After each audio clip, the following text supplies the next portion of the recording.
En fait, actuellement, enfin bientôt, il me semble, les 10 ans de FNAF, je crois. FNAF 1, Five Nights at Freddy's, voilà. Alors, il est sorti le 8 août. Donc, dans 6 jours, j'ai pas de montre, on fête l'anniversaire de FNAF. Et justement, je suis en train de préparer une grosse vidéo. Ça n'a rien à voir, mais c'est en train d'être fait. Et par contre, hier soir, alors que je regardais le film Five Nights at Freddy's, je me suis posé une question. Comment ils vont faire pour la suite? Alors, question très simple, vous allez me dire, mais ils vont faire une suite. Certains qui connaissent les jeux me diront, oui, ils feront un préquel. Ok, ils vont faire un préquel, d'accord. Pourquoi est-ce que Elizabeth Lale revient dans le film? Pourquoi est-ce que John Hutcherson revient dans le film? Pourquoi est-ce que Piper Rubio revient dans le film si c'est des préquels? Ça n'a pas de sens. Le scénario de FNAF 2, le film, je trouve que on a plus de mal à le cerner. Alors bien évidemment, je demande pas à ce que le scénario leak entièrement, c'est juste que je me pose des questions personnellement en termes de théorie. Qu'est-ce que sera le scénario du film FNAF 2? Parce que, on a des données à notre disposition. Il y a des acteurs qui vont revenir, notamment Piper Rubio, ça c'est confirmé, elle revient. William Hutcherson. Je raconte n'importe quoi. Matthew Lillard, lui, bien évidemment, qui va revenir, il a signé pour 3 films, donc il reviendra dans cette suite. Mais, comment va-t-on construire la suite? Parce que, ok, il y a des acteurs qui reviennent, donc on pourrait se dire, oui, ce sera une suite directe. Mais déjà, faire une suite directe, comment? Genre, ça va être quoi le scénario de cette suite directe? Parce que si c'est une suite directe au premier film, le premier film, il se termine sur la pizzeria qui est détruite. Pourquoi, dans l'histoire du film, il reviendrait dans la pizzeria? Alors ok, à la fin du film, tu as Abby qui demande s'ils pourront aller revoir les animatroniques, les enfants. Ça y a pas de problème. Mais techniquement, là, dans l'histoire du film, Matthew Lillard, enfin William Afton, il est au fond d'une pièce, complètement pété, il sait plus bouger, il est dans son robot, enfin je veux dire, il est à moitié mort le mec. Comment est-ce qu'il va pouvoir se relever? Comment est-ce que la suite, une suite qui pourrait être une suite directe, va expliquer qu'ils vont revenir dans la pizzeria? Ça me pose personnellement problème.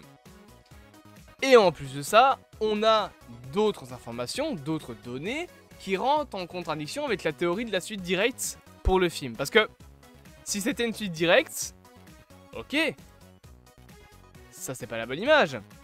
Expliquez-moi ça du coup. Expliquez-moi Mangle. Expliquez-moi pourquoi récemment on a eu une photo qui montre les endoskeletons du deuxième jeu. Qui est un préquel, qui se passe en 1987. Là où le premier se passe en 92. Selon les théories, mais c'est, on va dire, les dates considérées comme véridiques par la plupart des gens de la communauté FNAF. Donc si on est vraiment sur une suite directe, comment expliquer qu'il y a de nouveaux animatroniques dans la pizzeria? Alors on pourrait dire que, en gros, cette suite va se passer dans une autre pizzeria. Mais alors comment reconnecter ça avec William Afton? Et surtout, pourquoi est-ce qu'ils iraient dans une autre pizzeria? Personnellement, je me suis dit, hier soir du coup, qu'ils pourraient aller dans une autre pizzeria pour essayer d'apaiser les âmes d'autres enfants. Peut-être qu'il y a plusieurs pizzerias Freddy Fazbear, qu'il y a plusieurs cas de disparition d'enfants dans les pizzerias, que c'est notamment pour ça que ça a fermé, et que toutes les pizzerias ont fini par fermer. Et qu'on pourrait avoir du coup une autre pizzeria plus loin, avec d'autres animatroniques, qui elle est fermée depuis les années 80. Tu vas me dire comme la première, mais enfin vous avez compris, depuis 87 quoi. Et qu'on va nous montrer que dans cette pizzeria là, il y a d'autres animatroniques, d'autres enfants, etc. Alors, j'ai un peu de mal avec cette idée du coup d'une suite directe, dans le sens où comment tu expliques que du coup Piper Bio va revenir, que les personnages vont devoir aller là-bas. Je veux dire, ils sont pas au courant qu'il y a de seconde pizzeria. Comment est-ce qu'ils pourraient même être mis au courant? Ça veut dire qu'ils vont revenir dans la pizzeria du 1. Voilà, j'ai un peu de mal avec l'idée d'une suite directe. Et surtout, comment connecter ça à William Afton? Comment faire aussi dans le lore du film en sorte que William Afton devienne Springtrap? J'ai aussi un peu de mal avec ça. Je me pose la question. Maintenant, il y a aussi la seconde théorie de FNAF 2 sera un préquel. En soi, c'est pas impossible. Dans le sens où il y a déjà des films où le casting du premier revient alors que le 2 est un préquel. L'exemple le plus récent que j'ai eu, c'était Fear Street. Fear Street, t'as le premier film qui se passe dans les années 90, le deuxième se passe en 78, mais t'as quand même une apparition des personnages du premier film à la fin et au début. En mode, je vais vous raconter une histoire et du coup les personnages sont là, ils font une apparition. Donc on pourrait avoir tout le film qui se passerait en sorte de flashback. Peut-être même qu'on pourrait avoir Jeremy Fitzgerald qui prend connaissance du fait que voilà, la première pizzeria a été détruite, cherche à contacter ceux qui l'ont détruite pour leur expliquer que c'est pas fini. Et à partir de là, il leur explique l'histoire de la pizzeria du premier jeu, enfin du deuxième jeu, pardon. Donc celle de 1987. Avec Mangle, etc., etc., etc. Mais est-ce que vraiment on va aller là-dessus? Est-ce que même l'idée d'une seconde pizzeria va être utilisée dans le film?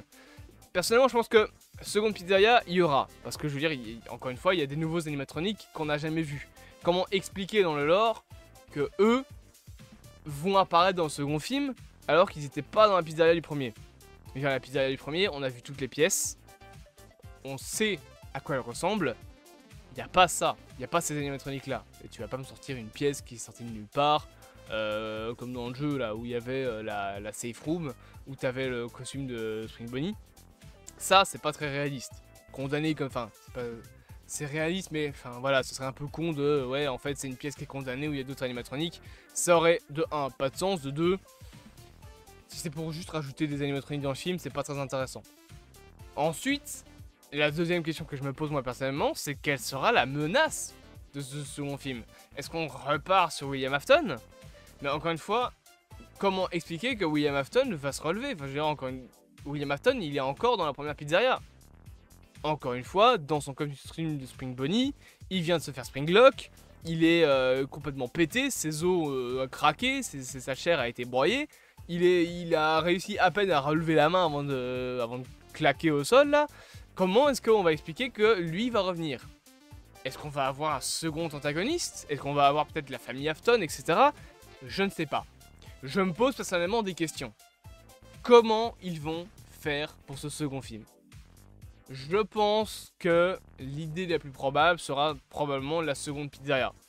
Est-ce que ce sera un préquel à la Fear Street où on aura juste une apparition des personnages du premier film, mais que ce ne sera pas eux les personnages principaux? Je sais pas. Est-ce que ce sera une suite directe où ils vont découvrir qu'il y a une nouvelle pizzeria avec encore des enfants qui pour le coup ne sont pas apaisés? J'en sais rien. On verra. Mais personnellement, voilà, je voulais juste le dire. Je me pose des questions concernant le second film. Dites-moi vous en commentaire vos théories. Bien évidemment, n'hésitez pas à vous abonner, à partager, à liker et à commenter. Et on se dit à bientôt pour de prochaines aventures.